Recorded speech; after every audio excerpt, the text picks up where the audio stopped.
آقا امیر المومنین علی علیہ السلام نے فرمایا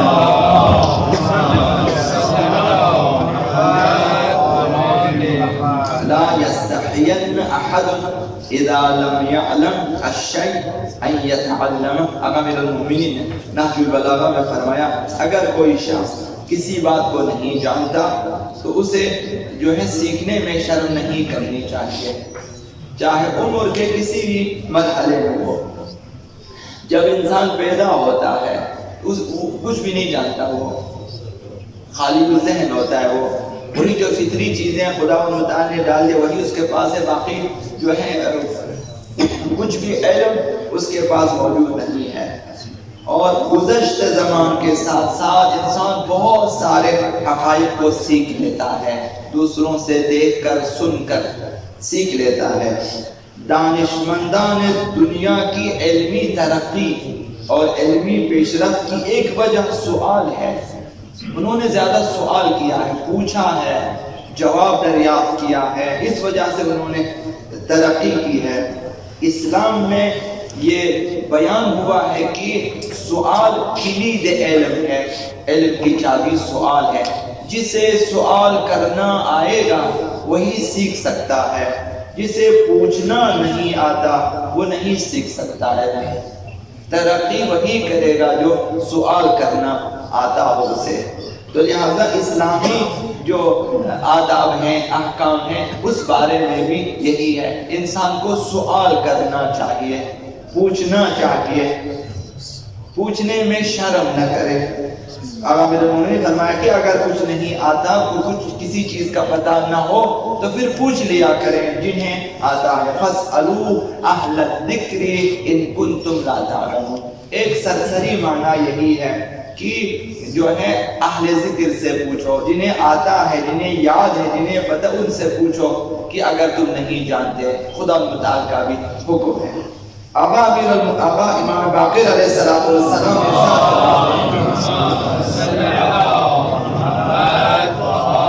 العلم خزائن، علم خزینے ہوتے ہیں، علم خزینے گنج ہیں علم.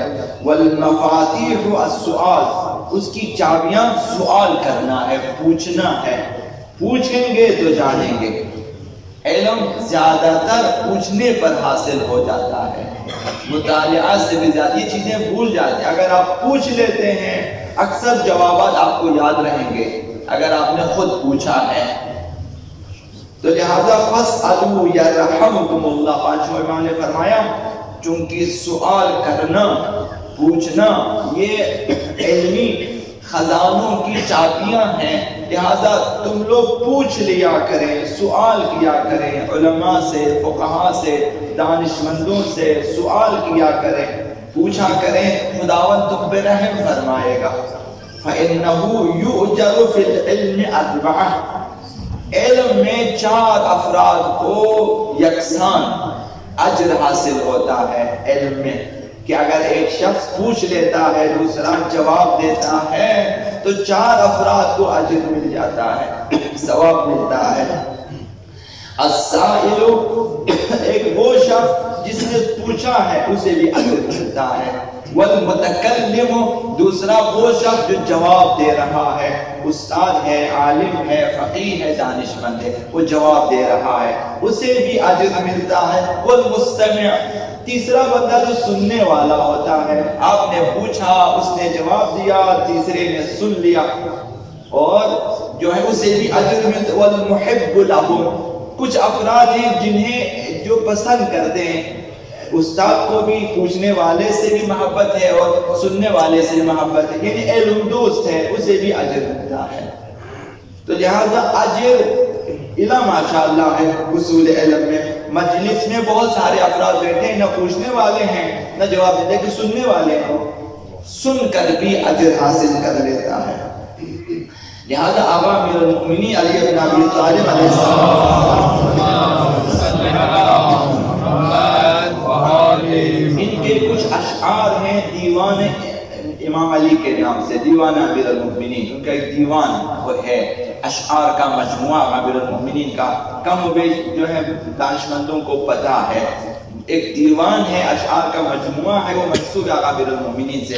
اس دیوان میں آقا امیر المومنین نے فرمایا وَكُنْ لِلْعِلْمِ ذَا طَلَبٍ وَبَحْثٍ، علم کے حاصل کرنے والے بن جاؤ، علم کے سلسلے میں جستجو کرنے والے بن جاؤ. وَنَاقِشْ فِي الْحَلَالِ وَالْحَرَامِ، اور حلال و حرام کے بارے میں تحقیق و دقت کرنے والے بن جاؤ. تو یہ کلن اہل بیت اطہار کی طرف سے حکم ہے کہ علم سیکھیں، مطالعہ کریں اور سوال کریں اور دقت کریں اور پوچھیں. اجر بھی ملے گا، اجر بہت زیادہ ہے. مستحب نمازوں سے زیادہ، مستحب روزوں سے زیادہ، مستحب صدقات سے زیادہ اور تشییع جنازے سے بھی زیادہ علم سننے اور پوچھنے اور سمجھنے کا ثواب ہے. شبہائے قدر میں بہترین اعمال میں مذاکرہ علمی ہے، اسی مفاتیح الجنان میں آپ پڑھیں گے. شبہائے قدر میں آپ اگر بیٹھ کے توضیح مسائل کھول کے یا دو بندے ایک جواب دے پوچھنے والا اگر علمی چیزیں یہی فقہی ادبی اخلاقی چیزیں یہی چیزیں احکام اگر پوچھے اور سیکھے، اس کا ثواب شب قدر کے اعمال سے زیادہ ہے. لہذا ہمیں جو ہے سمجھنا چاہیے.